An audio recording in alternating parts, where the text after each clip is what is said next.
Salutations, hello, and hey, y'all. I am Brandy A. McPherson. The cool kids call me Bam, as you can see, and you may know me as Priestess Ajay Ayefe. And I am here with this beautiful young lady. You said young, it threw me off. Child. You girl, no. But thank you. Thank you very much. I am Queen T, also known as Priestess Eva Pomile Omowari Obonyomi, and I am the practical priestess. And I am excited about this segment because y'all make me tired and sick, and I'm just irritated with the disrespect of our voting rights because y'all don't be voting in primaries. Y'all don't be voting in local elections. Y'all vote once every 4 years, and it pisses me off. So we're going to talk about it today. Go ahead, Priestess.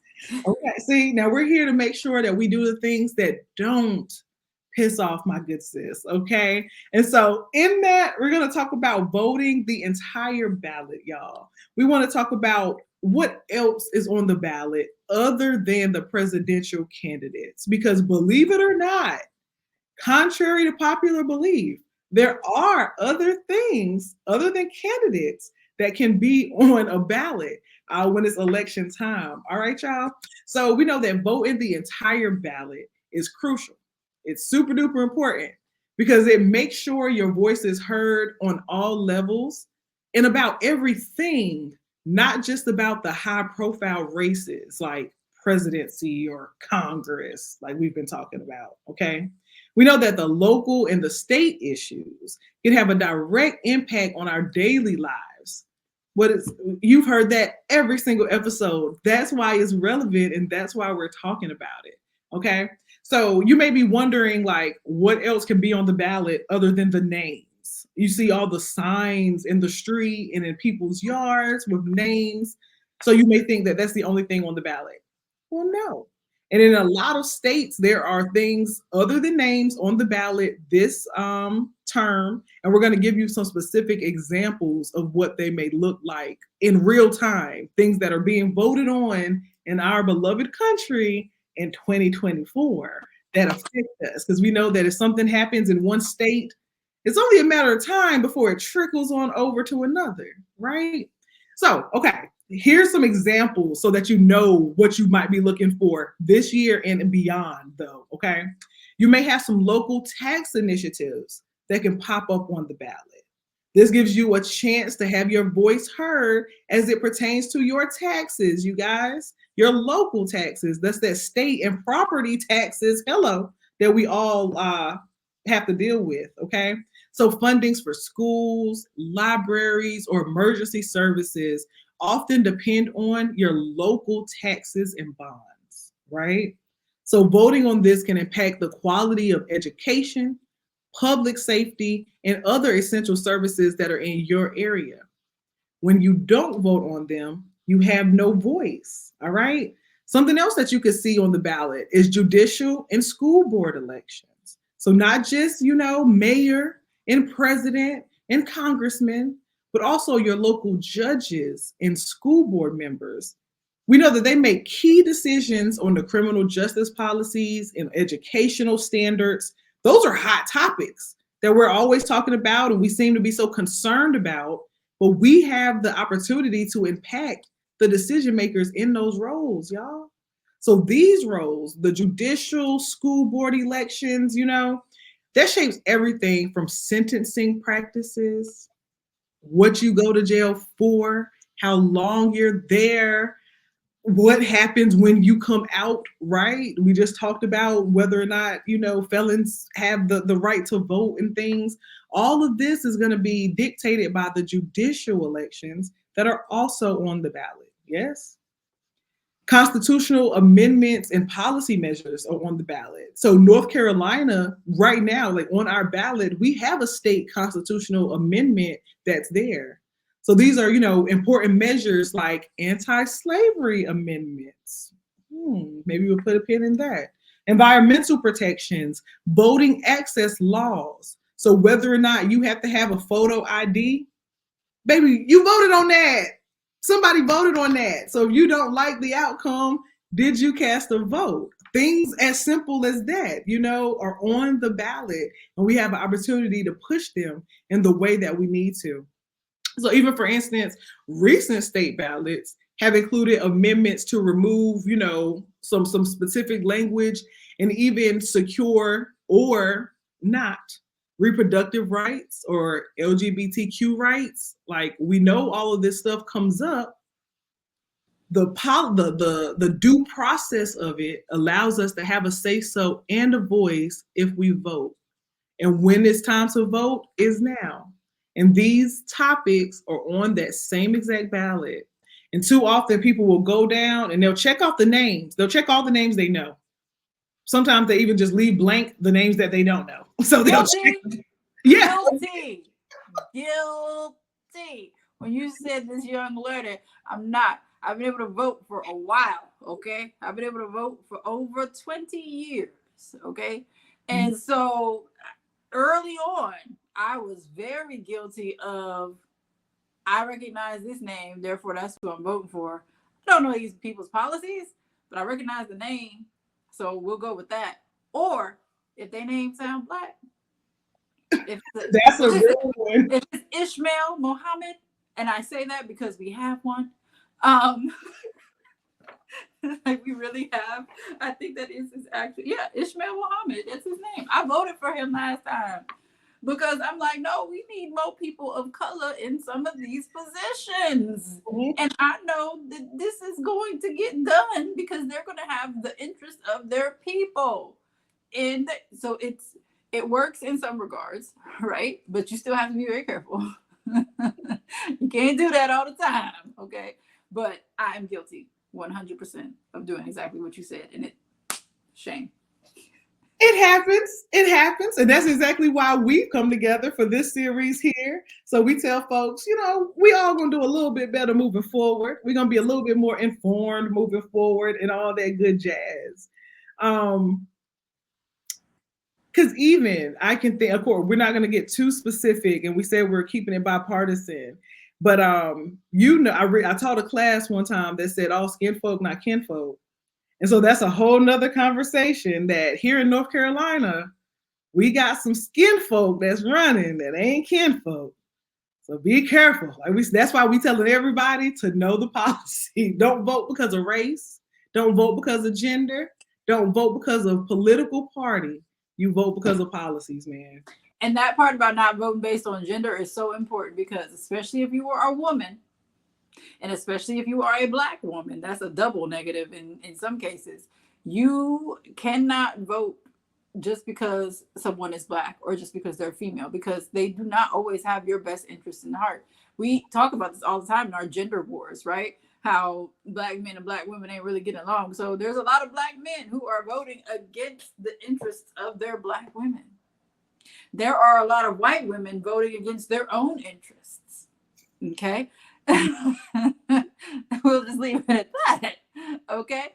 So you have to actually look at the person. You can't say, oh, Betsy sounds like a good, wholesome name. You can't do that. Okay? You really got to look and see what Miss Betsy is talking about. Okay? John is a normal name. You know how many Johns we got this fucked up? Okay? You can't do that. Okay? You can't do it. You can't say all my neighbors have this sign. So instead of me saying I'm going to research it, I'm going to just vote the way my neighbors is voting. No, don't do that.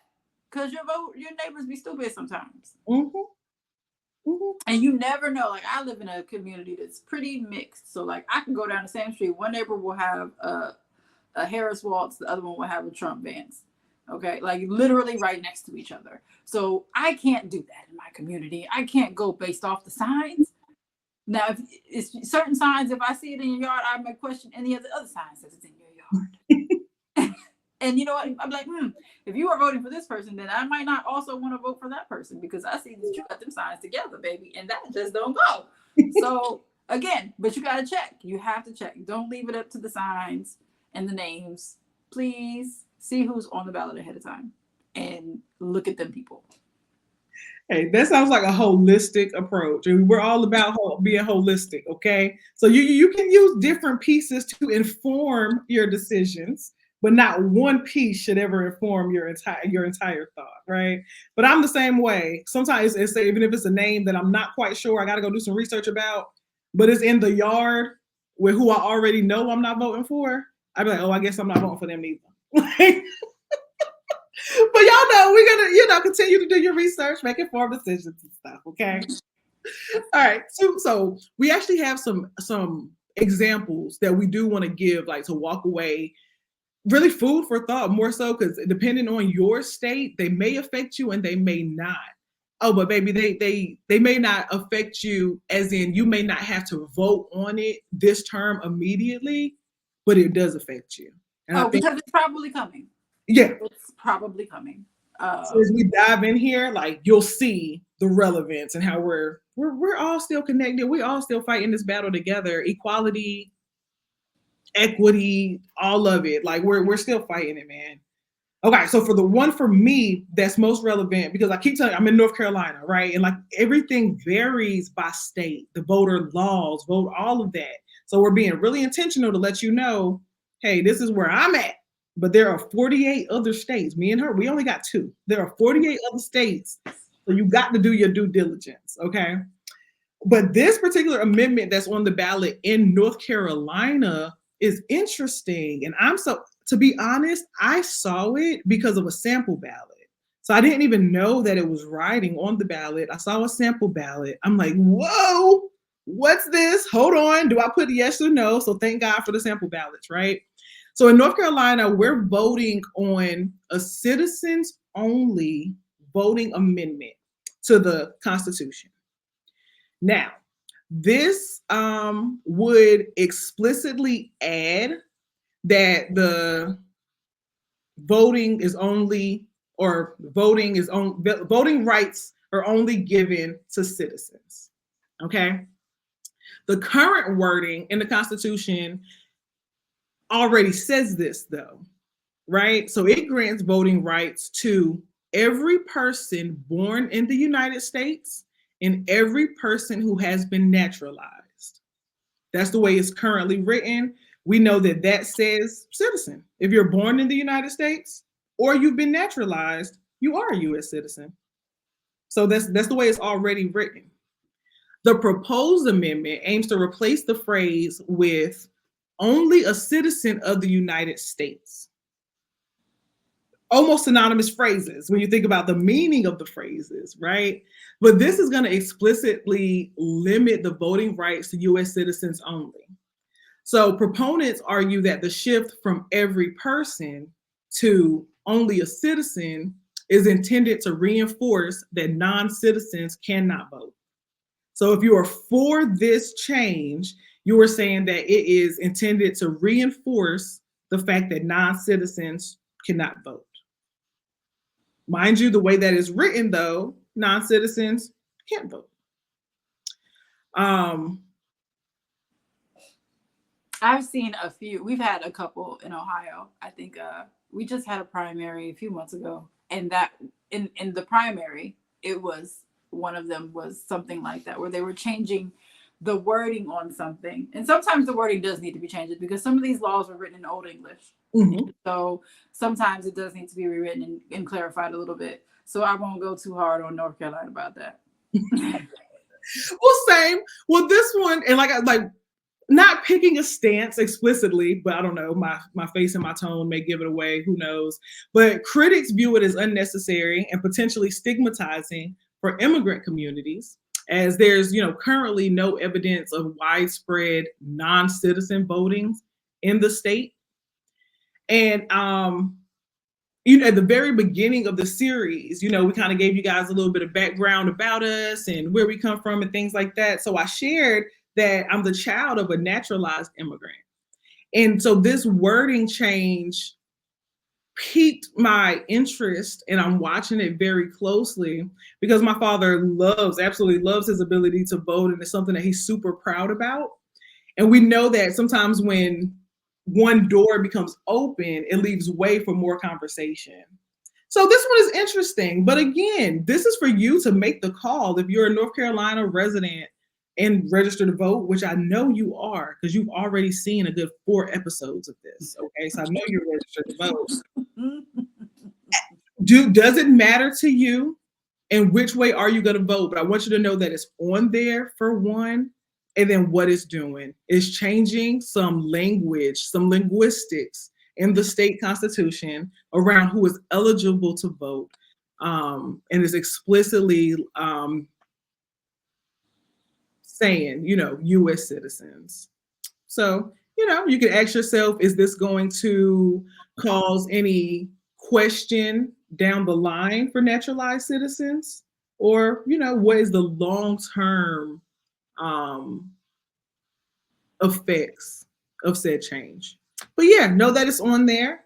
And then there's something that is super duper interesting that is on another ballot that Queen T is going to tell us about. Yeah, so I actually have a couple of examples because, again, I'm registered as an independent, so I get all the bullshit. Okay. They send me everything in the mail. However, my son works for a bigger company that has a union. Okay. And so I mentioned how they had the pro worker legislative candidates, right? But there's actually more in this fun little book. So in my state, I'm in Ohio, issue 1 is to end gerrymandering, okay, which is a big deal in every state. Like every state has a problem with this. And so issue 1 has a lot of things that it would like to do. And then of course the union is vote yes. They say that it's good. Okay. So you really need to do your own research. But if you're voting as your union, which we will talk about later about exploitation of celebrities and and institutions to get votes, right? We'll talk about that in another episode farther down the line. But it's important to know how these things will affect you. So if my son is not voting age yet, but he would need to know why this is important for him to at least pay attention to, even if he still wants to vote no on it, he would need to know how this affects him. And it empowers workers in this particular instance. It's about working individuals, blue collar individuals. And so that's all of Ohio, pretty much. And so that's something that's like super, super important that we actually pay attention to. And then there's also another one, issue 47 in Ohio. This is part of the public transportation era. So we talked earlier about how certain entities are not actual government entities, but the government helps in certain ways with these entities. So Department of Transportation, right, is one of them. We have a place here called COTA. It's Central Ohio Transit Authority. And it is mostly just in Columbus. And it kind of goes a little bit out, but not too far. But it's mostly a Columbus thing. And this particular issue will help with sidewalks, crosswalks, and bikeways to make our communities more walkable communities, because we do have, like, even in my neighborhood, there were parts that didn't have sidewalks. But there's a lot of children in elementary schools, but there's no sidewalks. And so things like that. And it's an older community as well. It's older white people, but it's an older community as well. And so having a place for them to walk, we all know them older people who like to be out and walking in the neighborhood, little mall walkers. You know what I'm saying? I live right next to the mall now. The mall walkers be out. You hear me? Because they don't have sidewalks. So now they got to walk in the mall. So things like that. Things like that to consider. We have another one. Now, this is just specifically for my city. They want to build a pool. However, there are some issues with the way who will be building this pool and who will have to pay for it. And so we got a nice little thing right here that just says why we should vote no about this community pool. Because it sounds great. Of course, we already have a community center that has an indoor pool. But we had a pool at Thomas Worthington High School. And I don't know that pool is open anymore because I didn't see anybody at it over the summer. But they were also doing construction on the high school, so it may have just been closed. So they may be trying to build a new pool. I didn't even consider that. But now I'm looking at this to see where was this pool even supposed to be, and what's going on with that old pool? Because I didn't realize the old pool was closed. So again, you have to do your own research. So outside of Ohio, there are a couple of states. This is going to sound crazy. There are some states that have slavery laws on the ballot this year. Now, I highly encourage you to look and see what is on the ballot this year for your state. Some of these are anti-slavery laws. Some of them aren't. And so make sure that you actually look at these. We're going to talk about California's anti-slavery law, okay? So, and I'm going to put the link at the bottom again so that you can read the full thing because it was a full article. I'm just going to quote parts of it. And this kind of goes to our previous conversation about felons. Okay. Most of us know that if you've ever watched Orange is the New Black or any show really about life in a prison, you'll know that they do get jobs in there, right? But it's not necessarily fair. So the link is scrolling at the bottom, and I'm going to go ahead and read. So in 1850, California joined the United States Union as a state that outlawed indentured servitude and slavery, except for those serving out criminal punishment. The California State Senate placed a measure on the November ballot that would change the state's constitution to prohibit any kind of forced labor. A similar measure died in the legislature 2 years ago. This time, it passed by a vote of 33-3, and its approval drew loud cheers from supporters in the Capitol. The measure, authored by Assembly member Lori Wilson, she's Black, was one of the 14 bills the California Legislative Black Caucus prioritized this year as lawmakers worked to carry out recommendations from the state-funded reparations task force. The task force, again, there's that fun word that y'all love, reparations. Y'all be so pressed about some damn reparations, but won't hold a job and you make me sick. But that's a whole other conversation as well. The task force last year issued a detailed report on the legacy of slavery and inequity dating back to the gold rush when some Californians lived in enslavement despite California's status as a free state. The anti-slavery measure, known as Assembly Constitutional Amendment 8, that's a long name, but ACA 8, that's what we're going to call it, okay? ACA 8 would primarily affect state prison inmates. California prisons hand out about 65,000 work assignments to inmates every year, according to a 2001 official estimate. Critics say inmates often experience retaliation when they turn down dangerous assignments, hampering their futures and ability to focus on rehabilitation. There's that word again. We love it.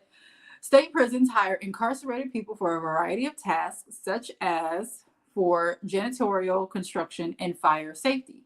Technicians who are incarcerated make around 30 to 48 cents per hour. I'm going to read that again. Technicians who are incarcerated make around 30 to 48 cents per hour. Inmates who work inmates who work to contain wildfires earn more. They earn around $5.80 to $10.25 per day. Not per hour, per day, okay? And if you think they only out there for a couple hours, you're mistaken, because you gonna work an 8-hour shift for $5? Oh, okay. The campaign to place the anti-slavery measure on the ballot has maintained that it is not opposed to prisoners holding jobs. The dignity of the work is in the choice to pick up a profession that could lead to favorable skills in the future. They say, not being forced into a job that an inmate does not want to do. And this is a quote. Incarcerated people's relationship to work shouldn't be one of exploitation and little to no agency. That is from the person who authored the bill.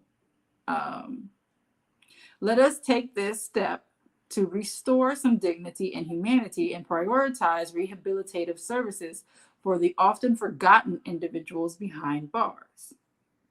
That was her quote. Efforts to end the practice of forced labor by California inmates came up short in 2022 when a similar measure stalled in the Senate. The state finance department estimated it would cost $1.5 billion, a number that tanked support for the proposal. That was based on how much money it would cost the state to pay minimum wage, which is now $16 an hour, for prison jobs. Activists against involuntary servitude said they didn't take chances this time. They worked with the governor, Gavin Newsom, to secure agreements over language in the amendment. The California Democratic Party also endorsed their efforts, which helped them drum up support for the legislature. The idea that we have to pay individuals should have never been any reason for us to not end slavery, because we should not be interested in exploiting human labor. End quote. So, yes, there are slavery. This slavery is on the ballot in 2024. And I feel like the way we treat them, yes, they committed crimes, but sometimes the crime they commit is not the sentence that they got. And especially with the dangerous conditions in some of these prisons, and the deplorable conditions of some of these prisons. I had a cousin who went in right before COVID, and then everything shut down. So his court date got pushed back. He ended up being in there for a year, which meant he was in there over the summer, and they had no AC the entire time. So, things to consider. Yes, they committed a crime. Yes, they need to do the time. But the conditions in which they do that time and what happens when they come out is still very important. Mm-hmm. So, that's my soapbox for the day. So, I mean, I think too with that, it's like I want to highlight and make bold and underline and scream the fact that most of these prisons are private owned. And that, so when you think about that, this is a private owned institution that's turning a profit. Like you said it all, but I just want to like bold it and underline it. I'm like, do y'all hear what she's saying? This private institution ain't got nothing to do with you or me. Is turning a profit from this, okay, nearly free labor. We won't call it free labor, but it's nearly free labor. It's 38 cents an hour, bro. And they're getting a profit from it. So we see how it is modern day slavery, right? You know what I mean? It almost incentivizes, not almost, let's be honest, you know, it incentivizes high incarceration rates, because the more folk that we can get in there from the private standpoint, the more bodies is the more workers, is the more productivity, is the more profit. And so we can see how that like directly aligns with what we talk about, you know, the school to prison pipeline and just all those other complexes that are sending Black and brown folk, low income folk, not that smart folk, to jail. And why? And what was crazy is that also in this article, I didn't read it, but also in this article, they talk with someone who is in prison and is going through this process. And he says how he had to, because he was also in school while in prison, right? So he said there were times where he wasn't allowed to turn down the job. So he had to go to the job, which means he was missing classes in order to get his education so that when he got out, he was qualified for other things than crime. And so that's kind of the point that they were trying to make. Like, these aren't jobs that the people want to have. It's just jobs they're making them do. Mm-hmm. And it's not always jobs that are giving them a skill set to where they'd actually be able to work when they leave. Because as a janitor, there are still some places where they won't let you work because you are now a felon. Mm-hmm. Or even a misdemeanor in some cases. But usually you don't spend that much time in there for a misdemeanor to get a job. But as a felon, there's so many places where they won't let you work, but that's all they trained you to do. They didn't train you to do certain things that you can trade sometimes. Mm-hmm. You don't get to learn trades, which really, we need mechanics. And I don't care if my mechanic shot someone in the face while they were drunk, because you're not going to be drunk working on my car, okay? So I don't care that you assaulted someone, not sexually, but like regular assault. I don't care that you fought somebody. I don't care that y'all fought. I'm glad you didn't shoot him. In this case, you know what I'm saying? Like, I don't care that you argued and got disorderly conduct. You know what I'm saying? I don't care about that stuff. Just fix my car, bro. Mhm. Just fix my car. I don't care. We know that there's much exploring to be done about these systems, and I guess that's what we're doing. This is the tip of the iceberg of the exploring these systems. We always say all is one. So, depending on what side of the internet you're catching us from, you probably heard us say that a time or two. And so, like even earlier when we first started talking about this, I said you might not be directly affected this election year because you're not voting, but these things affect all of us. So I thought it was amazing to see like this conversation has been being had, and I wasn't aware that we were still talking about anti-slavery. But just for like perspective, a few perspective things, and it can also help you, make your thoughts about certain states. Maybe you want to move and you're wondering what states do I move to and where do I not move to, right? But in 2018, Colorado led the movement. So Colorado was pretty progressive. We already know that. So they passed a measure to remove the language. Colorado, 2018, right? They were followed by Nebraska and Utah in 2020. So these three states off the bat say, you know what? Take that language out. We're not having it. Okay. And it's also worth noting that 2018 was not a presidential election year. Good point. Good point. So if you weren't paying attention to the ballot, hello. That's why you always got to pay attention to the ballot. So look, in 2022, voters in Alabama, Tennessee, Oregon, and Vermont also approved similar measures. Okay. Which was also not an election year for president. Now, this I thought was interesting. So we just heard all these folks that went ahead. How many states did we say? At least 5 or 6 states approved taking out said language that we are saying is a little slippery, a little tricky. We need to take it out.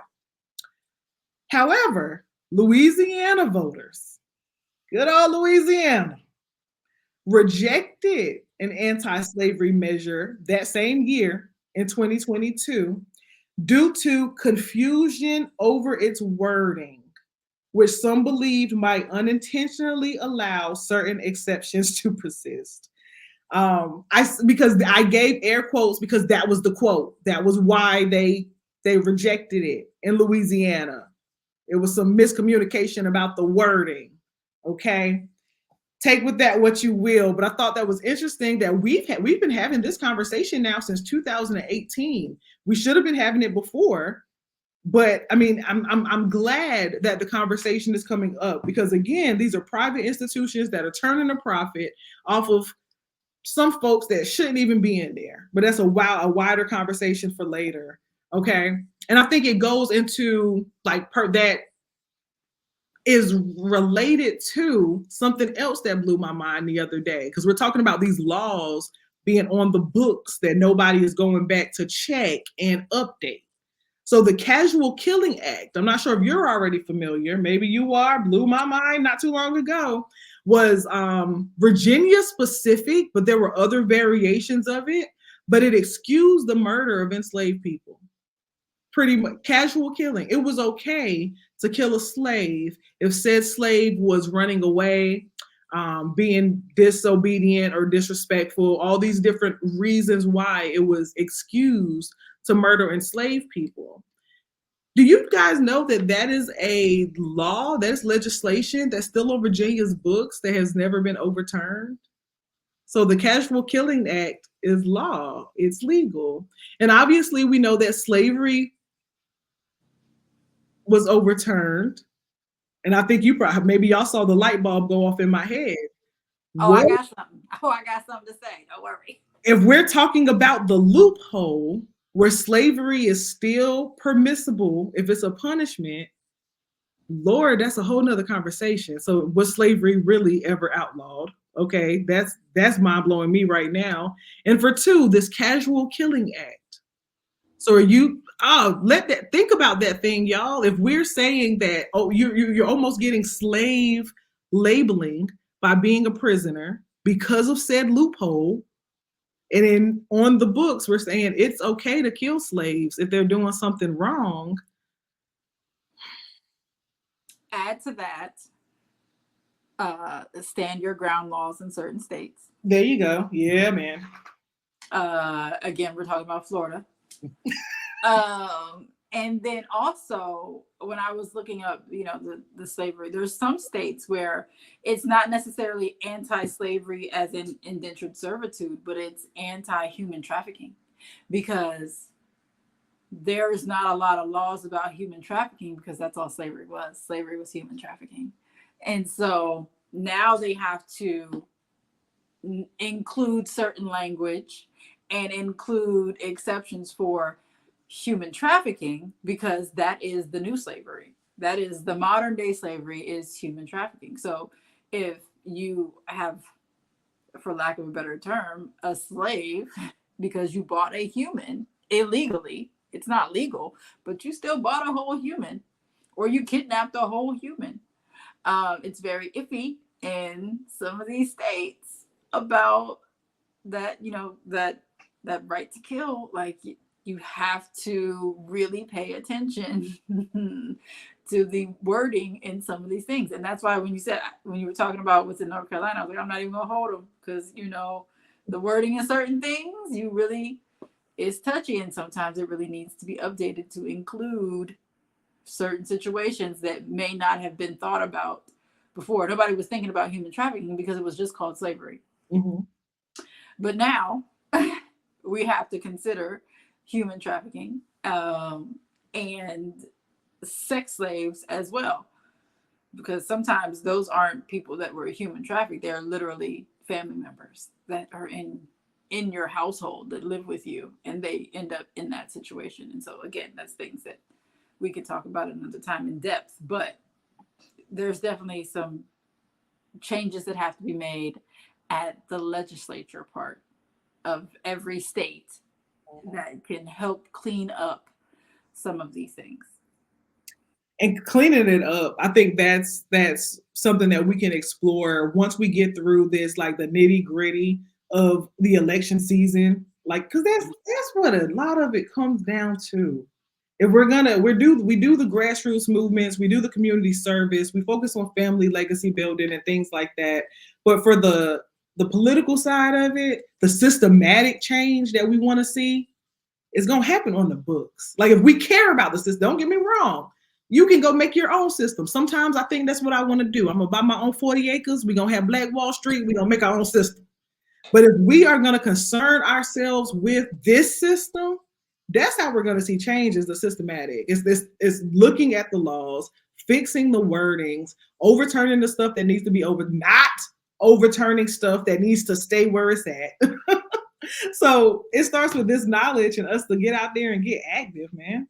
Mm-hmm. And we are going to talk about, because it's worth noting, and it's part of the series, it's part of the title, Politics of a Priestess. We really need to talk about the political ramifications of the religious vote, or religious lack of vote, because there are certain religions that do not vote because it's of the world, and they are not of the world, or they are not to be of the world. And so we have entire communities of people who don't vote at all.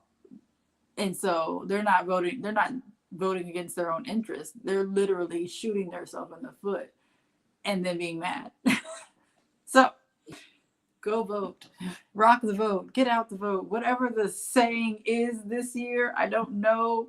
Just register and go vote, please, dear God, go vote. Cosigns. There's no more to say. And if you have the last part that she just said, if you know folks that's not voting because of their religious views, if you are a folk that's not voting because of your religious views, please turn into the episode about separation of church and state. We got some messages for you there, okay? Yes, we do. We love y'all. Thank y'all for joining us. We're going to release a whole new level to the series here in a few days, but we want to make sure we got these out to you. So make sure you watch the entire series. I think we made 6. I don't even remember how many we made now. We ran through them though. So watch all the videos in this part of the series. Comment, like, share, subscribe. This is going to be on both of our channels, so I don't know which channel you're watching it from, but like, subscribe, all the things.